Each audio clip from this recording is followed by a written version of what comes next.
encerro amanhã.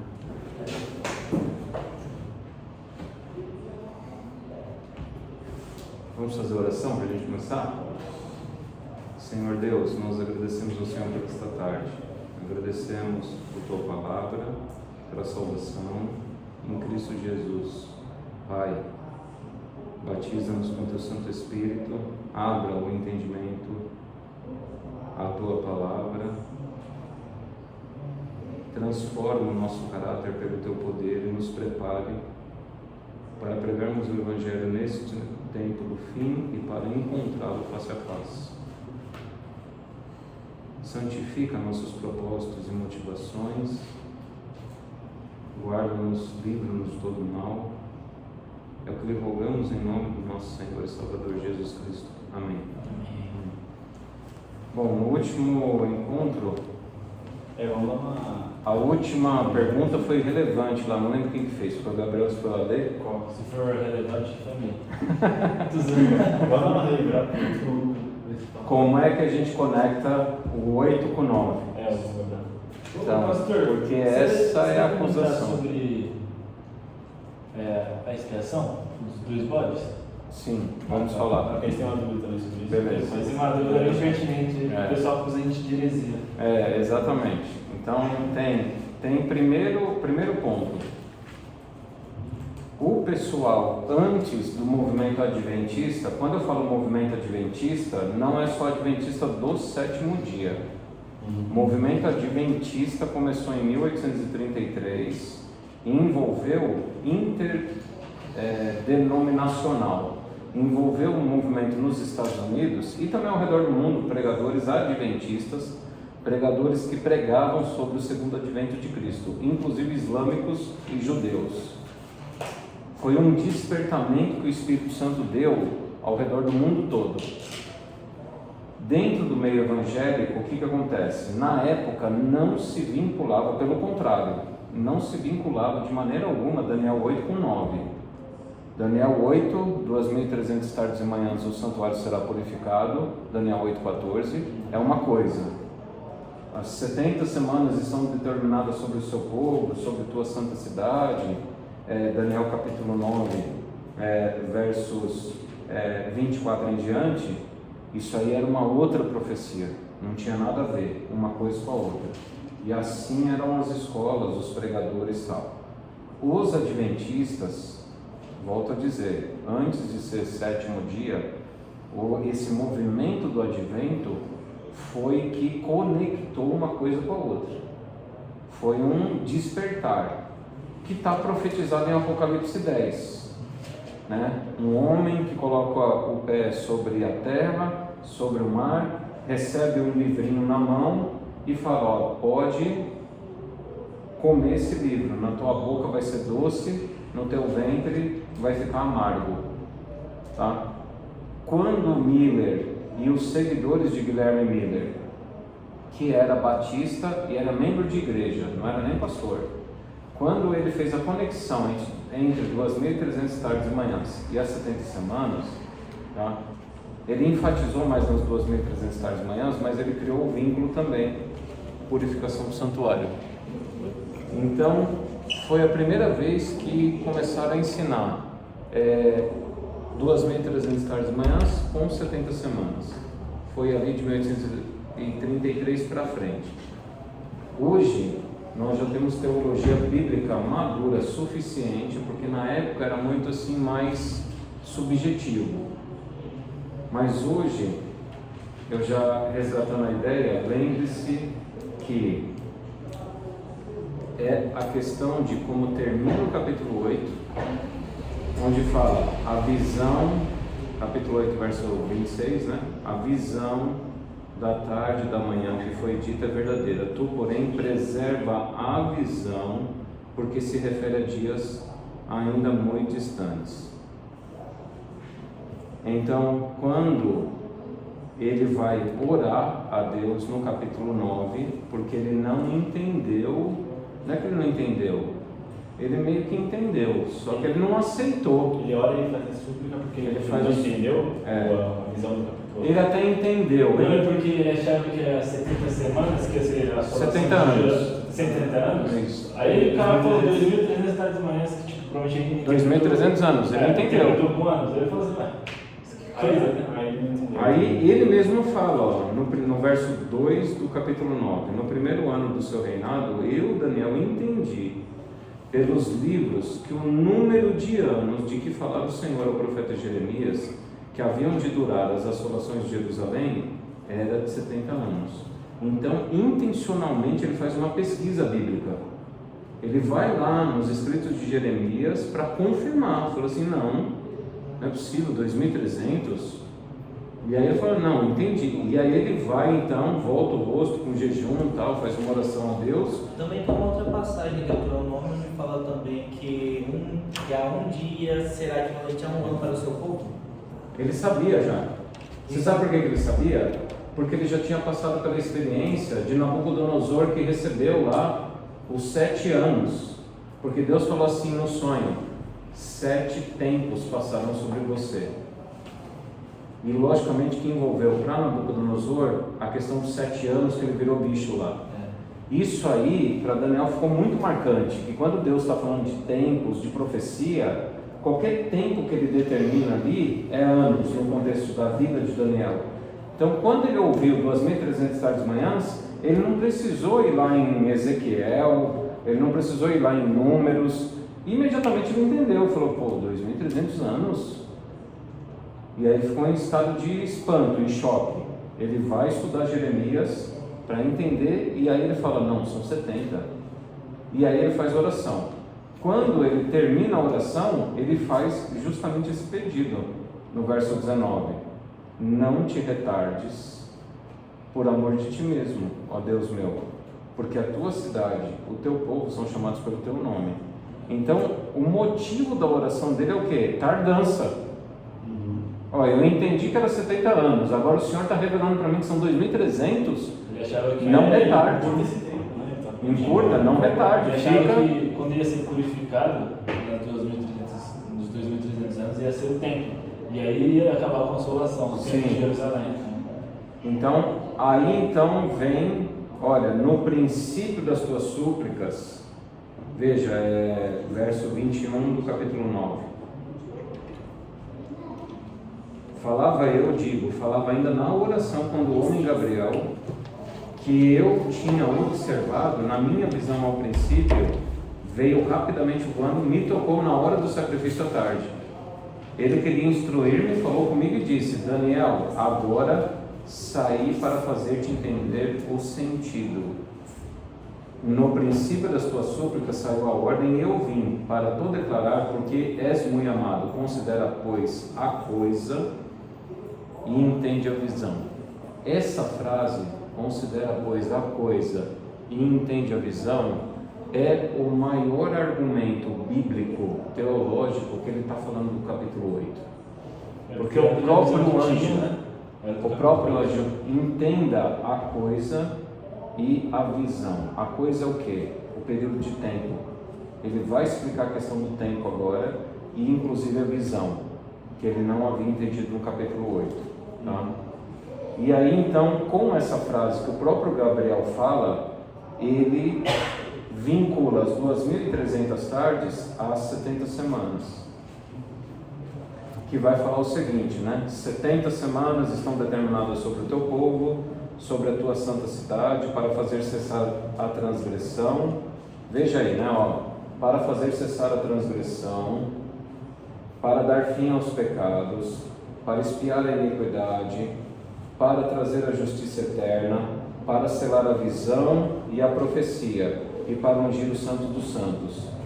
Daniel tomou cuidado, aqui é o anjo que está falando, né? Na verdade, Daniel está transcrevendo.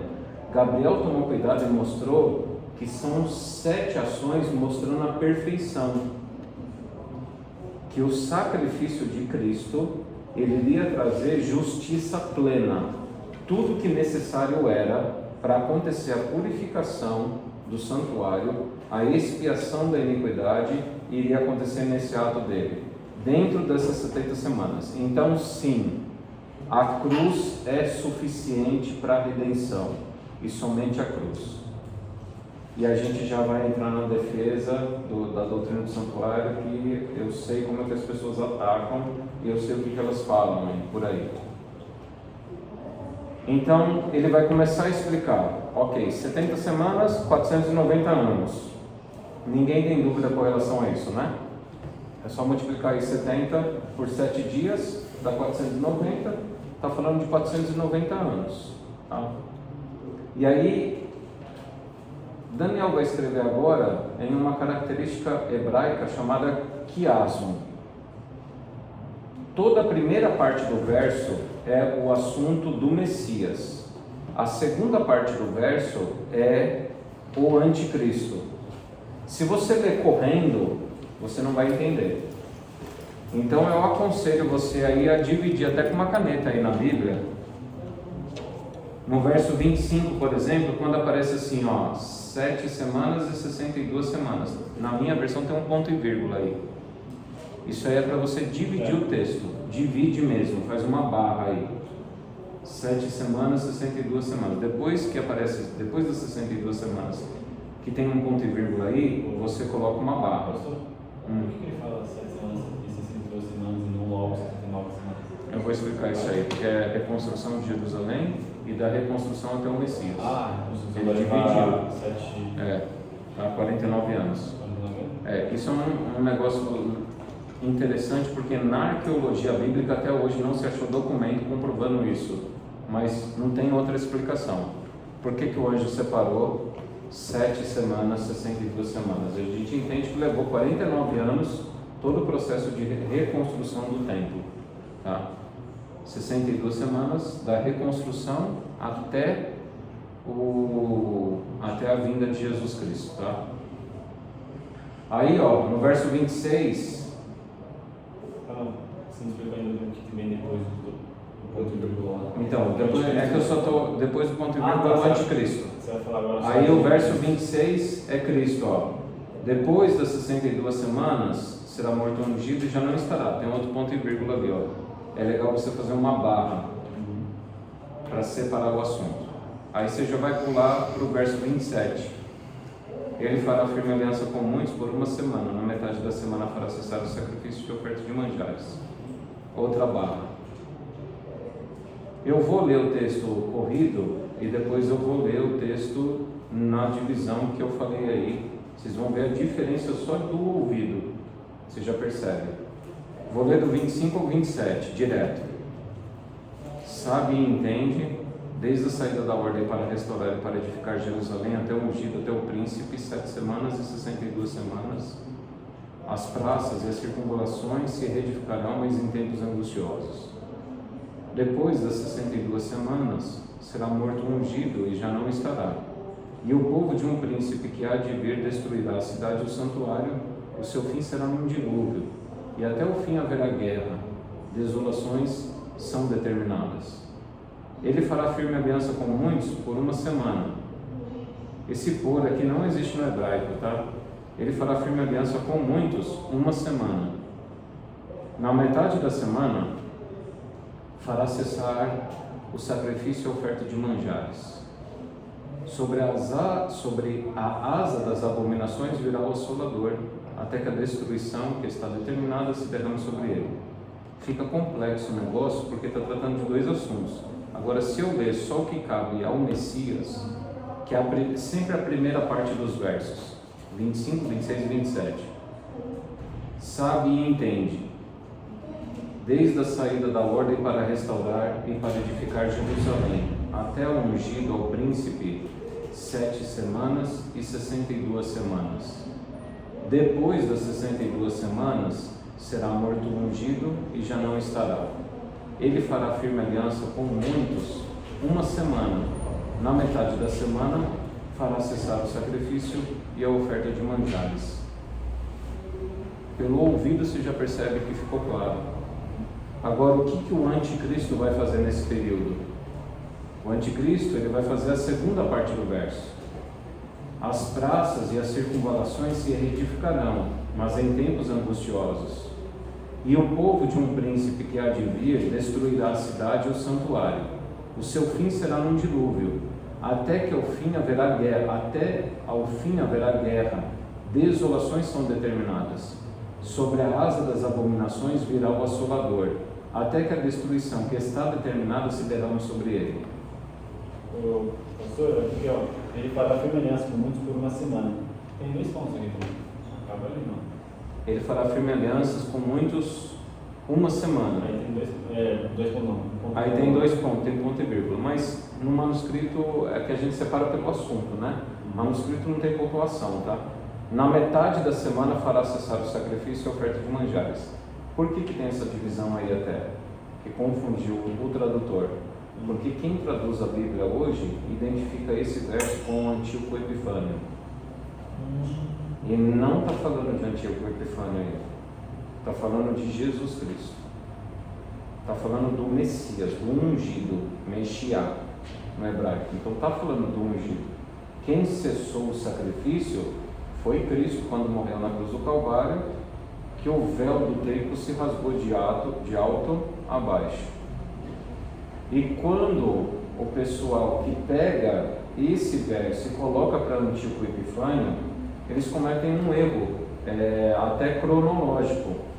Porque quando Jesus está falando sobre o livro de Daniel, em Mateus capítulo 24, ele fala: quando, pois, virdes o abominável da desolação, de que falou o profeta Daniel, quem lê, entenda. Então, ele está colocando cronologicamente o abominável da desolação no futuro da pessoa dele. Antíoco Epifânio, ele veio 180 anos antes de Cristo. Então, não tem como ser Antíoco Epifânio o abominável da desolação. O abominável da desolação de que falou o profeta Daniel é o próprio Império Romano, que destruiu o templo de Jerusalém no ano de 70. Tá? E aqui então, 7 semanas e 62 semanas. Então, na matemática é o seguinte: Daniel ficou surpreso. A lógica do raciocínio é que é o seguinte: no capítulo 8, Deus virou para Daniel e falou: Daniel, até 2.300 tardes e manhãs, e o santuário será justificado, vindicado, entrará em juízo. Nitzdak é a palavra no hebraico. Então, traduzido para purificado? Traduzido para purificado, mas também, eu acho que é melhor a tradução, entrará em juízo. Será vindicado. Tá? Então, Nitzdak, né? O santuário entrará em juízo, será vindicado, que traduzido para purificado. Daniel entendeu. 2.300 tardes e manhãs são 2.300 anos. Aí ele faz a oração. Aí ele fala assim: sabe e entende, desde a saída da ordem para restaurar e para edificar Jerusalém. Então, o anjo Gabriel vai explicar as 2.300 tardes e manhãs a partir das 70 semanas. Ele vai explicar os 490 primeiros anos para Daniel chegar na conclusão de quando vai ser. Ainda assim, como é que termina o Daniel, o livro de Daniel? Ele termina falando assim: não consigo entender. Que na verdade ele não queria aceitar, no fundo ele não queria aceitar que demoraria tanto. 70 semanas a partir do decreto de Jerusalém, da reconstrução. Esdras capítulo 7. Então, Esdras capítulo 7 é onde tem a transcrição do decreto da reconstrução de Jerusalém. Pastor, qual é? Eu vi Esdras capítulo 7.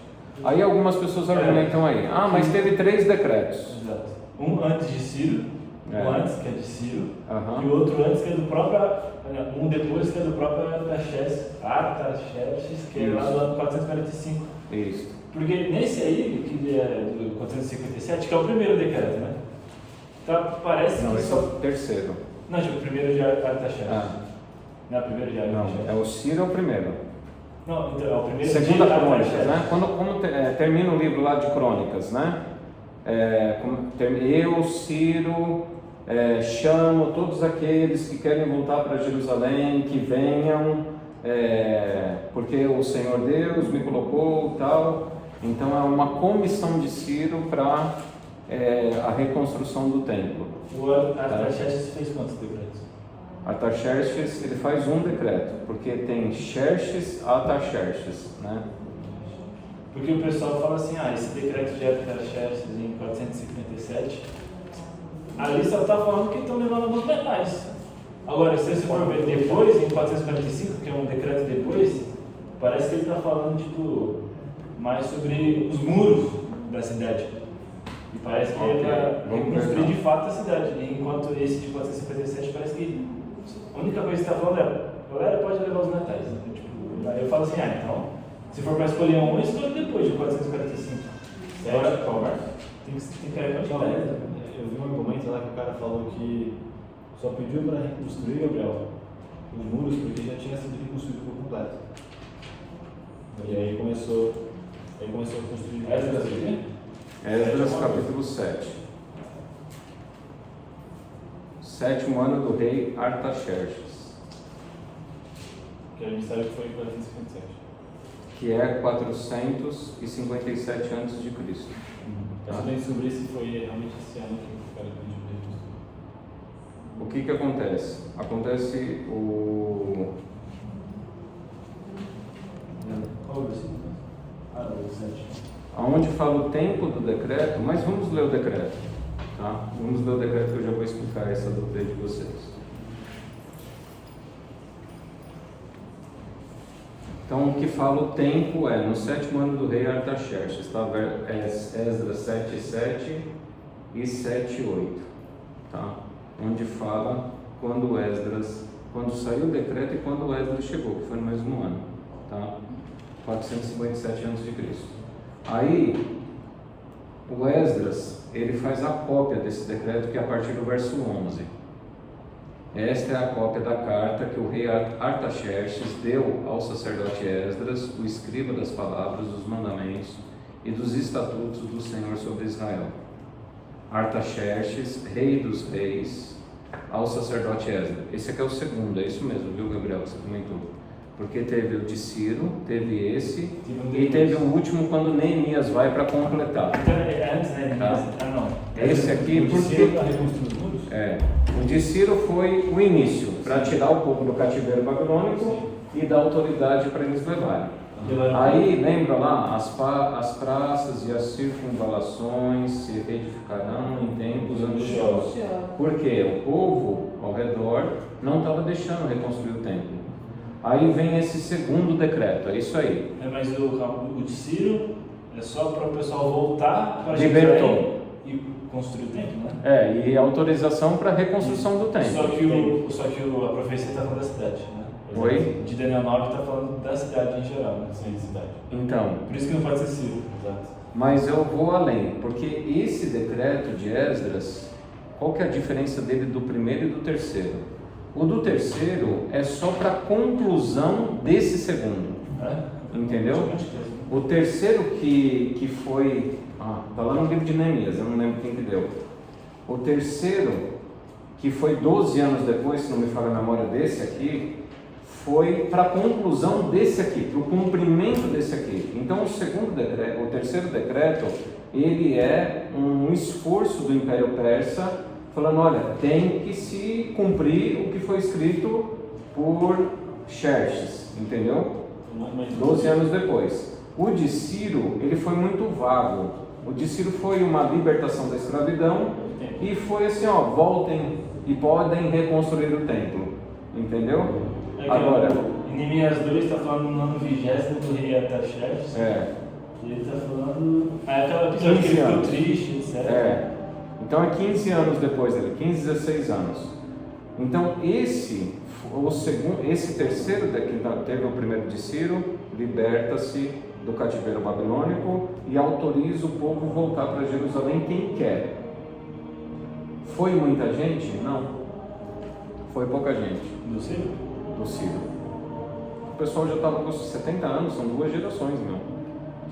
A criançada judaica lá já estava falando, a criançada judia já estava falando babilônico, não estava nem mais falando, estava falando caldaico, né? Não estava nem mais falando, tanto é que qual que é a função de Esdras? Se você vê o livro de Esdras, você vai ver que o sacerdote foi aí que começou a fazer o Talmud babilônico, que é o comentário da Bíblia em aramaico. porque as pessoas já estavam falando aramaico, nem conseguiam ler mais a Bíblia.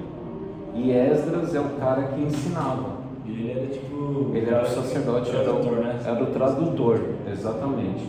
E aí então começa a ter a função dos escribas, que começaram a construir o comentário bíblico, o Talmud babilônico, por conta de 2 gerações na Babilônia.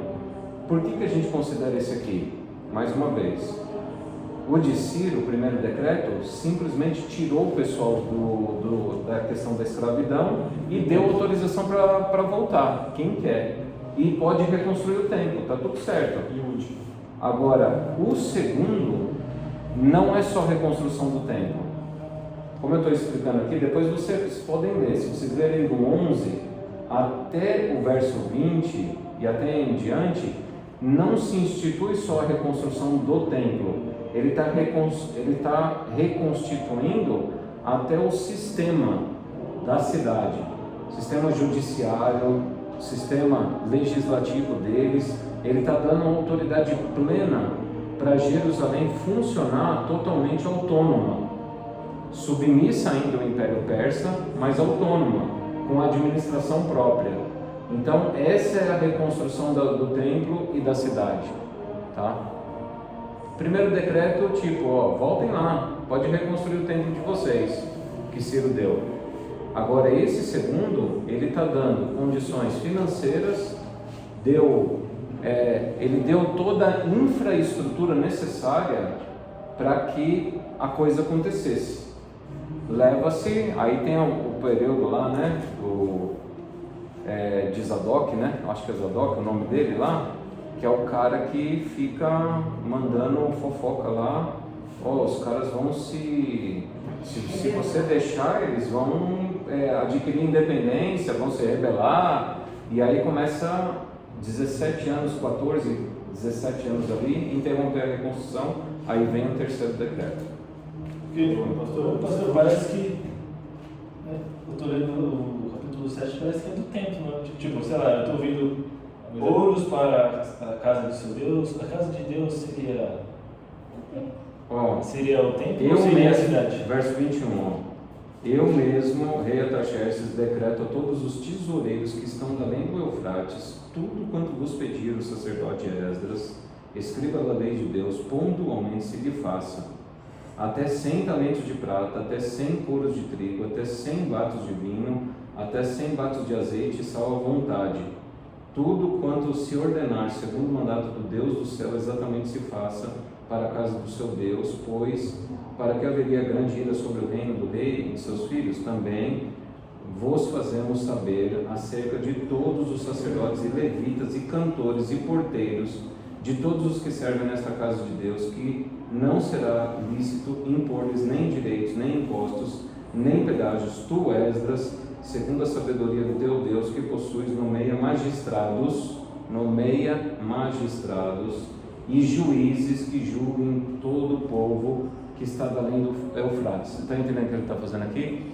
Ele não está só reconstruindo o templo, ele está dando autonomia jurídica para aquela região da Judéia existir por si só. Está vinculado ao Império Persa ainda, está tudo certo, mas ele está dando uma autonomia que o primeiro decreto não tinha dado. Toda essa autonomia.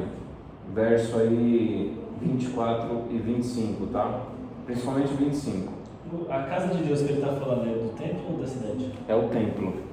É porque vocês precisam lembrar que Deus é uma teocracia. Os judeus, eles enxergam uma teocracia. Para o judeu não tinha problema estar submisso ao Império Persa.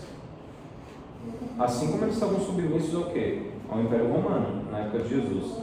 Lembra a resposta que Pilatos deu para eles? Eu não vejo nele culpa alguma. Repete 3 vezes. Ele fala assim, olha, quando leva o apóstolo Paulo, o Sinédrio leva o Paulo lá naquela demanda, o centurião lá da época falou assim, olha, isso é uma demanda entre vocês, judeus. Então, essa autonomia que o Império Persa restabeleceu, que deu a Jerusalém, nesse decreto de 457 a.C., era uma autonomia que ela ultrapassou até o Império Persa, passou pelo grego e chegou até o Império Romano. Eles tinham uma administração independente, mas eram submissos ao Império. É muito parecido com o que está acontecendo hoje em dia, viu? O Trump, ele está se configurando, ele acredita que ele é um novo Ciro. Olha o que ele está falando, olha o que ele está fazendo com a Ucrânia. Nós vamos defender vocês, mas é o seguinte, a riqueza da terra de vocês é nossa. Então, a gente vai permitir que vocês tenham uma administração, mas a riqueza de vocês é nossa. É a mesma ideia aqui, tá? A gente vai permitir que vocês existam como magistrados, como sacerdotes, tenham o templo de vocês, adorem o Deus de vocês. Os sacerdotes não vai ser cobrado imposto deles, mas a gente que governa. Vocês fazem parte do Império Persa, tá? Alexandre o Grande, ele herda isso aí. Como é que é o estilo do Império Helenístico? A gente quer que vocês se subordinem à nossa cultura e ao nosso poderio, mas como nação vocês podem existir. Por isso que ele era amado, né? Ele era amado por causa disso aí. Professor, você falou do terceiro decreto de Artaxerxes para confirmar? O terceiro decreto vem... Por que não deu certo? O pessoal não começou a reconstruir o segundo? Começou, só que não obedeceram plenamente isso aqui. Ele fala assim, não impeçam eles, deixem eles reconstruir. O problema é que os administradores daquela região ficaram doidos. Assim, como assim? Eles vão depois... Na verdade, Satanás, né? Satanás está por trás. Então, impedindo a reconstrução do templo. Tá? Aí vem a pessoa... Aí, Jerusalém como um todo. Aí vem o livro de 3 decretos, né? Grandes. Ciro. Então, se não é o primeiro, o terceiro tem que ser o segundo. Por quê? Porque o primeiro não deu uma autoridade, resumindo aqui a ideia, para vocês entenderem. Por que não o primeiro? O primeiro não foi porque ele não restabeleceu Jerusalém. Ele deu autorização para os judeus voltarem para suas terras e, se quiserem reconstruir o templo, que reconstrua lá. Ciro até deu algum material para eles lá, tá? O segundo decreto de Artaxerxes, ele já vem mais robusto, completo, estabelecendo até legalidade jurídica, os magistrados, legalidade sacerdotal, permitindo a reconstrução do templo, a instituição de sacerdotes e de magistrados. Os magistrados ficavam no templo também? O Sanhedrin, né? Que é o Sinédrio. Tudo não gira em torno do templo? Porque isso, da onde que eles tiraram isso aí? Eles tiraram lá, logo quando Jétro veio, olha, coloca chefes, Moisés, coloca chefes de 1000, chefes de 100, chefes de 10, para julgar o povo. Casos graves a você chega até você. O Sinédrio é do tempo de Moisés, não é do tempo romano lá. O Sanhedrin, ele vem lá dos dias de Moisés. Quando vem lá no livro de Números, você já encontra o Sanhedrin sendo 70 pessoas. Os 70 do Sanhedrin, tá? Então, esse é o corpo jurídico de Israel. Os anciãos das tribos lá, que julgavam, tá? Então, o que Xerxes faz é o restabelecimento dessa ordem do sacerdócio levítico e do Sanhedrin, do Sinédrio. Tá? Isso constitui o quê? Uma autonomia de Estado, ainda que subordinado ao Império, mas era um Estado ali. Tá? Por isso que é o segundo. E o terceiro decreto, ele só faz força para valer o segundo. Nada é acrescentado. Volta, Neemias, e o que você precisar vai completar aquilo que eu já determinei anos atrás, tá? Então é isso aí, por isso que a gente pega o segundo, tá? 457. Só que isso é uma parte da história. Tem um esquema do seguinte, tem a prova real. Porque o eixo da profecia é a cruz. Então, eu estou usando a argumentação histórica para você conversar com um professor de história. Mas Aquele que entende que Jesus, ele foi batizado no ano de 27 e ele morreu no ano de 31, e isso tem sim documentação fora do espectro cristão, tem documentação que reconhece isso, é só você contar as 69 semanas para trás, que você vai chegar em 457. Então, de todo jeito, você vai saber que é o segundo decreto, entendeu? Não é nem o primeiro nem o terceiro, porque 70 semanas estão determinadas. Na metade da semana fará cessar o sacrifício, então são 69 semanas e meia. 69 semanas e meia vai ter 483 anos e meio. É só você voltar, tá? Pega ano 31, volta a 483, você vai chegar a 457 anos de Cristo. Mas dá para saber que Jesus foi batizado e começou seu ministério, né? Com 32, 33 anos de idade. É isso aí. Por quê? Porque ele nasceu, lembra? Ele nasceu 6 antes de Cristo. 4 antes de Cristo é quando ele nasce, tá? Não foi 6? Não, 4 antes de Cristo. Mas Pelo que eu li aí de arqueólogos é 4. O Herodes não morre no dia 4? 4 antes de Cristo é que ele nasce. Não, o Herodes. Herodes, não lembro, mas eu posso ver aqui. Porque foi José, eu vi que o rei Herodes morreu no ano 4. Se ele morreu no ano 4, Jesus nasceu no período, então é entre 6 e 4 que Jesus nasceu. Já que Herodes morreu no ano 4, então faz sentido que ele tenha nascido no ano 4. O João fala. Ele nasceu de 6 a 4 anos de Cristo? Isso. O pessoal quando Ele puseram. nasceu no ano 1? Não, Foi então, por causa do calendário greco-romano que não bate. O pessoal confunde, né? Gente. Ele nasceu. Inclusive, o próprio quem falou, João, Mateus falou que Jesus começou o ministério 6 anos 30, então ele não tinha 30, não tinha 32, por aí. Ou seja, as profecias estão certas também. Lucas costuma dar bastante informação. Eu acho que. Toma, Se vocês fizerem. Cara, Se você quiser informação histórica entre o José e Não, Lucas, tá certo. é de Lucas. Jesus nasceu entre 6 e 5 antes de Cristo. Herodes morre no ano 4 antes de Cristo, tá certo, é isso aí. Então, Jesus morre no ano 27 é por quê? Porque ele já tinha ali entre 31 e 32. Mas por que ele espera esse tempo? a proposta dele. Quando é que José começou a governar o Egito? Tarde, né? Com 30 anos.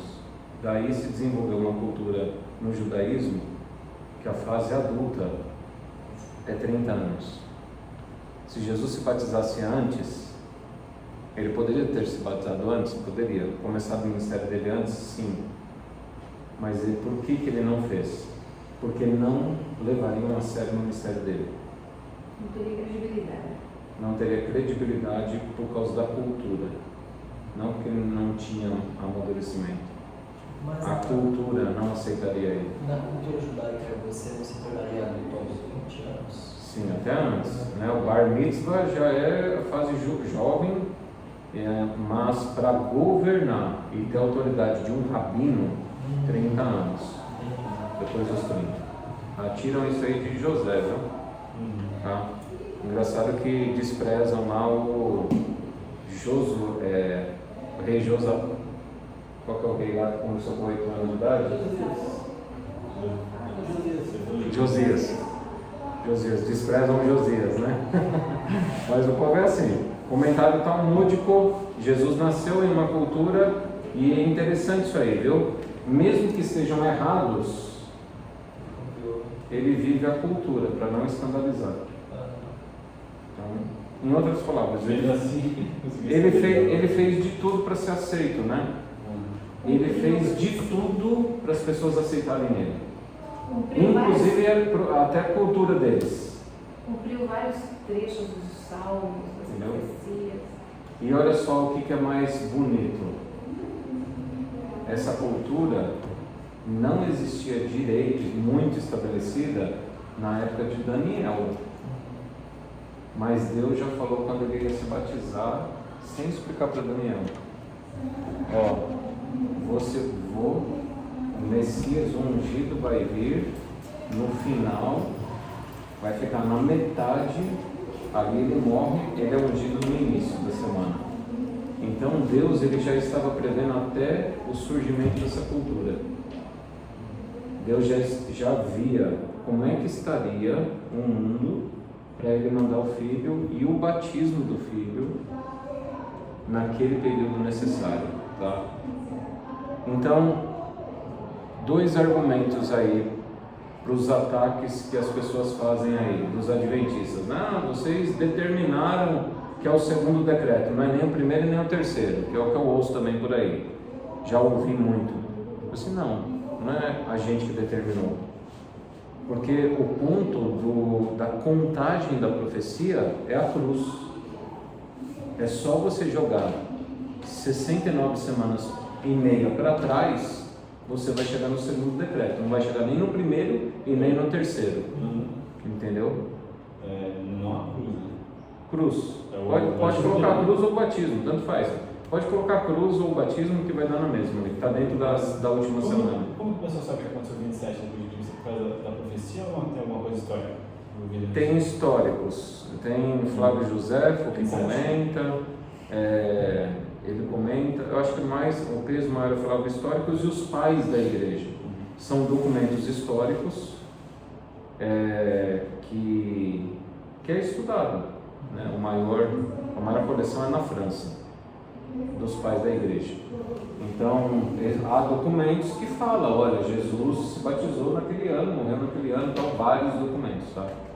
E também se você faz a conta, quando que o governador Pôncio Pilatos era governador da Judéia, você pega a documentação na arqueologia romana, você vai ver que é naquele período, entendeu? Então, você consegue colocar o batismo dele no ano 27 e a morte no ano 31, tá?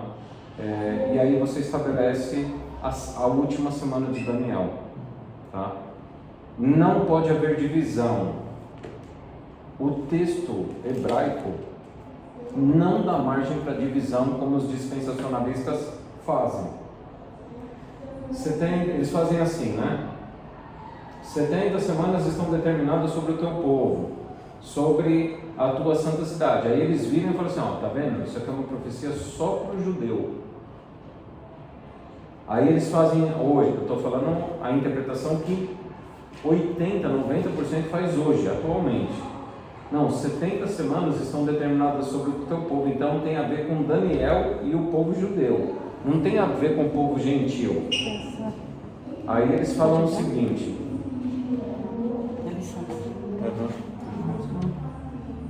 eles colocam aqui, até o ungido, até o príncipe, 7 semanas, 62 semanas, ou seja, 69 semanas.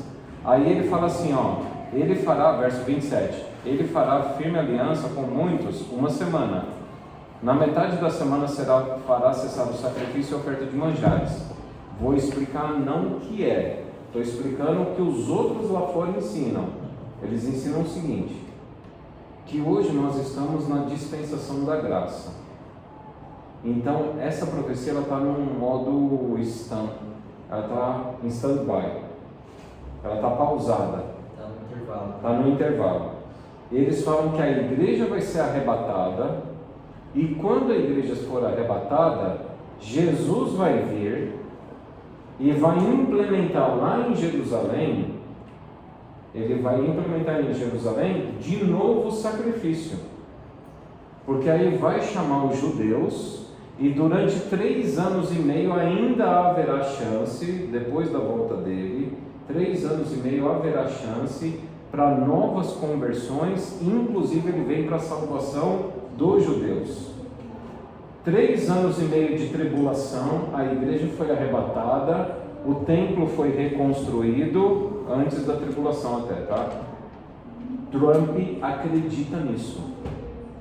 Agora vocês conseguem entender por que o Trump fala assim, nós vamos tomar conta de Gaza, nós vamos controlar Jerusalém, porque o Trump acredita que se os Estados Unidos da América e outras nações reconstruírem o terceiro templo, o Messias vai vir.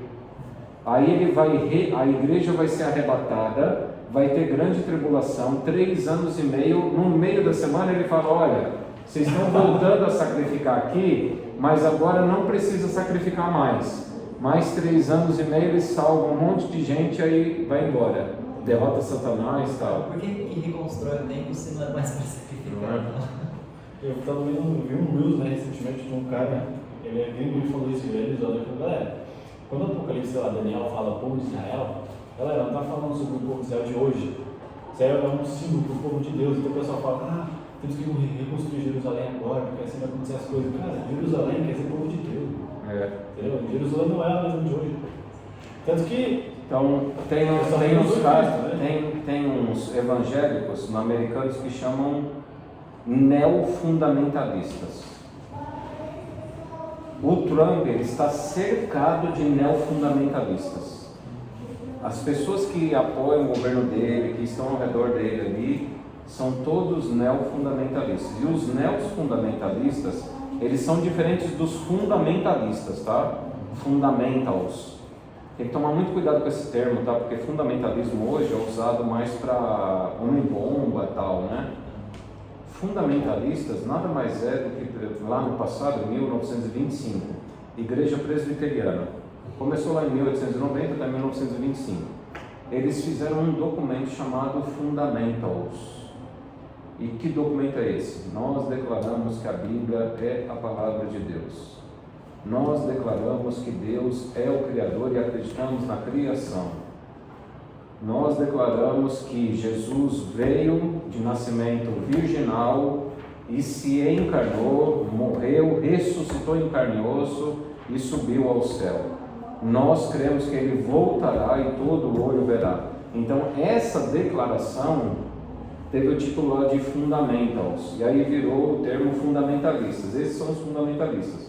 O que aconteceu? Na década de 50, surgiu um movimento chamado neofundamentalistas.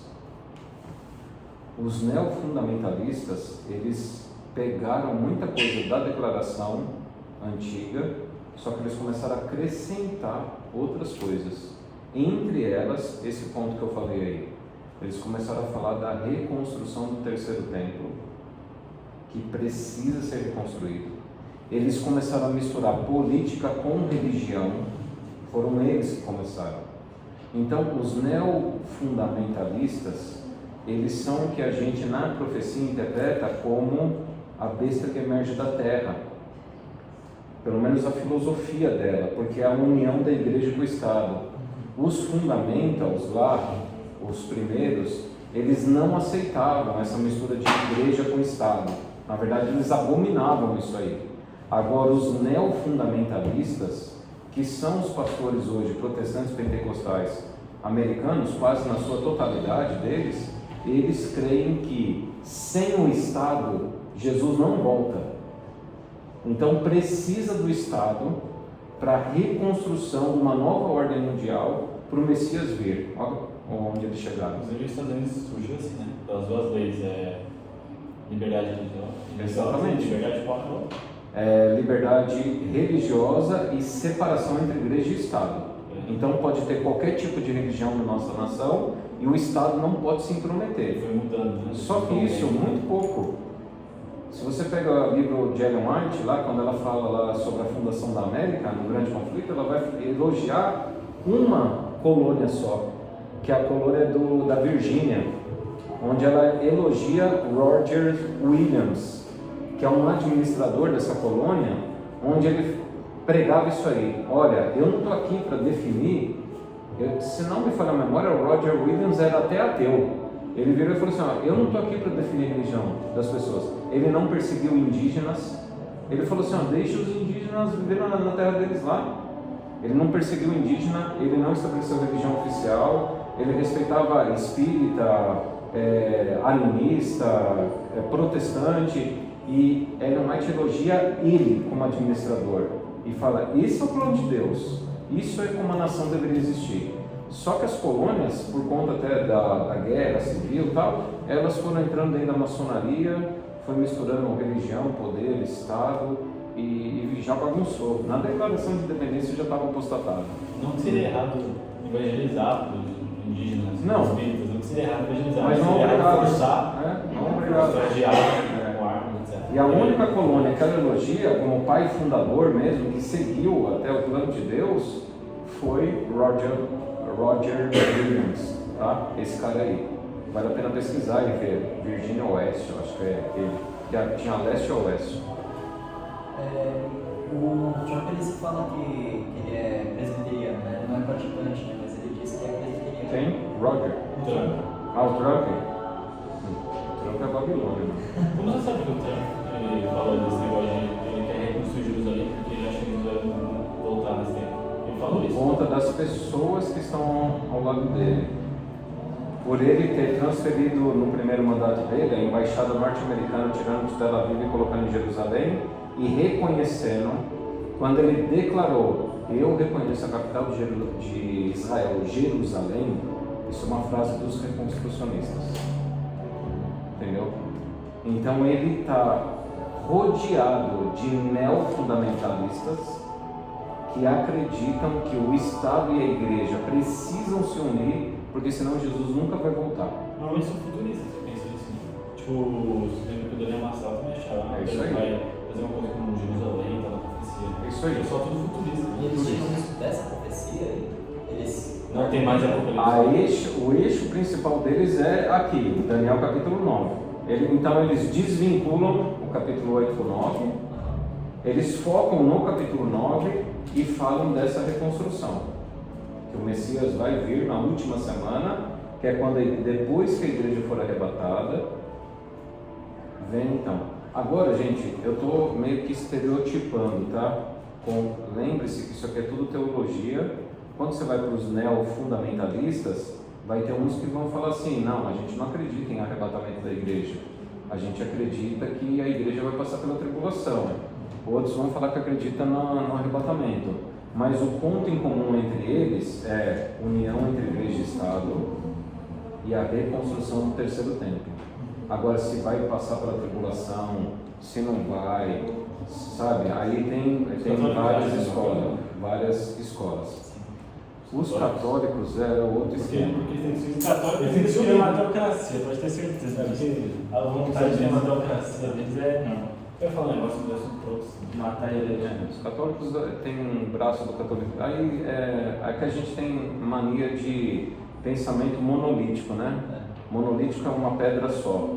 A gente pensa que as religiões têm um formato só. Você vai dentro do islamismo, tem islamista espírita, islâmico espírita, pentecostal, islâmico mais radical, que se explode. O Pentecostal. Tem islâmico pentecostal, fala em línguas. O cara falando ali já está em línguas pra gente. Já. Eles têm islâmico espírita no sentido até de macumbeiro. Eu sabia que tem uma diferença entre que, tipo, quem considera sucessor de... Como se chama? Os líderes De Maomé lá e tal. quem era sucessor de Maomé, como que é? Os sheiks, né? Não lembro. Ou quem não era. Eu lembro que tinha xiitas. Xiitas e sunitas são os maiores. Pensava que era isso, mas os caras falavam língua. Xiitas e sunitas. Dentro dos xiitas e sunitas, imagina um monte de ramificação. Protestante católico. Mas até o judaísmo é assim também. O judaísmo, a mesma coisa. A gente fala judaísmo, tá? Mas que judaísmo? Tem Lubavitch. Lubavitch é um espírita. São judeus espíritas. Eles acreditam que o espírito de Davi vai aparecer para o povo e vai governar.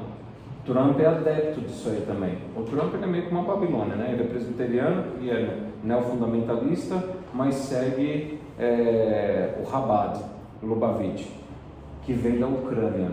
Por isso que o Trump quer tanto a Ucrânia. A questão da Ucrânia não é só dinheiro. A questão da Ucrânia é até questões espirituais. Que o Lubavitch ele veio da Ucrânia, um judeu cabalista, um judeu espírita. Então a ideia deles é, junto com a Rússia, você vai entender muita coisa agora, viu? Os Lubavitches pregam que junto com a Rússia, se a gente retomar a Ucrânia, a gente vai conseguir fazer com que o espírito de Davi, o Messias, venha para a Terra. Vai dar gente isso, mano. Entendeu? Isso é tudo corrente atual. Por isso que o Trump ele está fazendo um discurso tão forte contra os Zelensky, se aproximou da Rússia, e a família Lubavitch da Rússia e da Ucrânia, os rabinos lá, principais da escola deles, casou filho com filha. Gente, Porque confusão eles, religiosa maluca. não é? Eles acreditam que chegou o momento do Messias vir. Chegou o momento do Messias se manifestar. Então, e isso é espiritualismo judaico, tá? Judeu também é espírita, assim como tem o cristão espírita, o kardecista, o que vai no centro de Umbanda, que o cara fala, não, eu sou cristão, mas eu vou no centro de Umbanda. Eu tenho um amigo que fala que Então tem o judeu cristão. cabalista, é o judeu cabalista. Lubavitch, esse povo ele acredita em reencarnação. Eles falam que o espírito de Lubavitch é o que vai voltar em outros tal. Então essas ramificações, gente, o que Ellen White falou? Que o mundo protestante, com o mundo espiritualista e o mundo católico, eles iam se unir no final da história para formar a imagem da besta e a perseguição ao povo fiel. Mas isso que ela fala tá na Bíblia. As 3 lãs, ela faz a interpretação, as 3 lãs que saem da boca do dragão. Então o espiritualismo, o catolicismo e o falso protestantismo, quando se unem nas suas filosofias, nos seus discursos, é que vai construir a imagem da besta para a perseguição do povo. Então, Vou chegar lá tudo. só repetindo, é o espiritualismo, Não é espiritismo, ó, espiritualismo. É muito mais amplo do que espiritismo. Ah, tá. Espiritualismo, catolicismo e falso protestantismo. São os protestantes apostatados. Os protestantes apostatados que acreditam nesses tipos de interpretação aqui.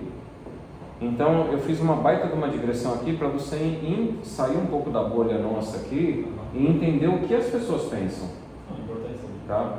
Como é que as pessoas analisam Daniel capítulo 9.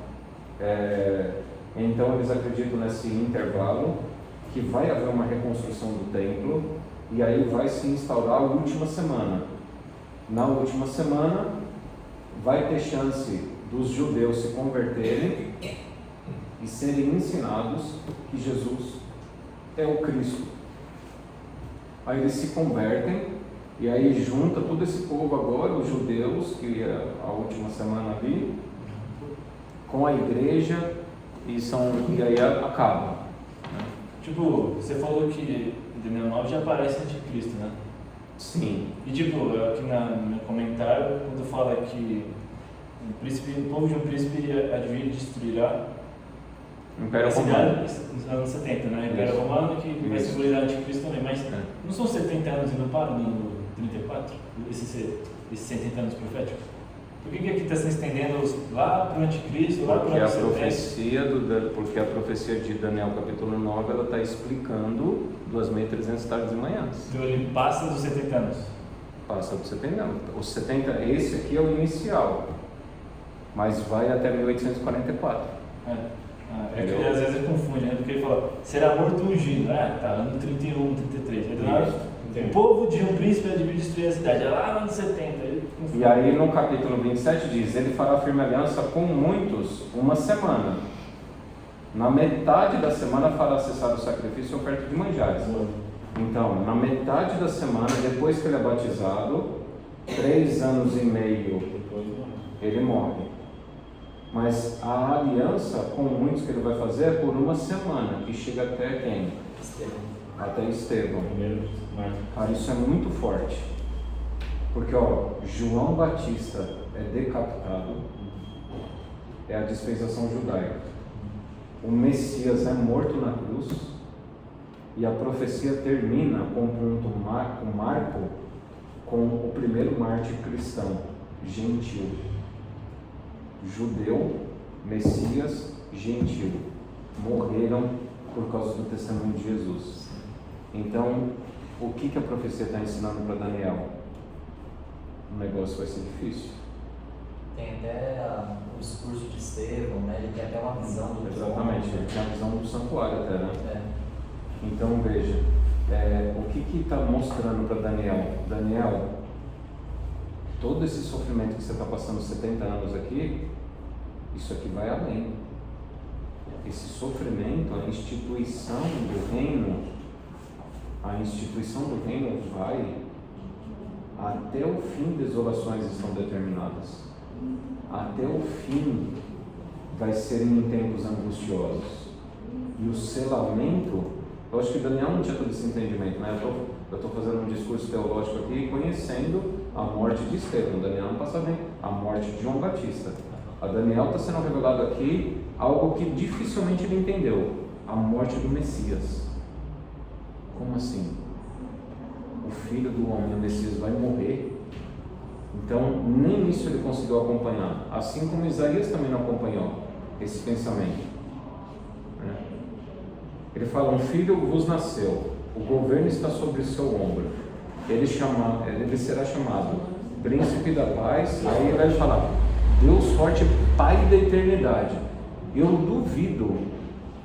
Pastor, é o Senhor agora, exatamente nesse minuto. Por quê? 4 horas? 4 e 5, que é a parte do Senhor, até as 4h30.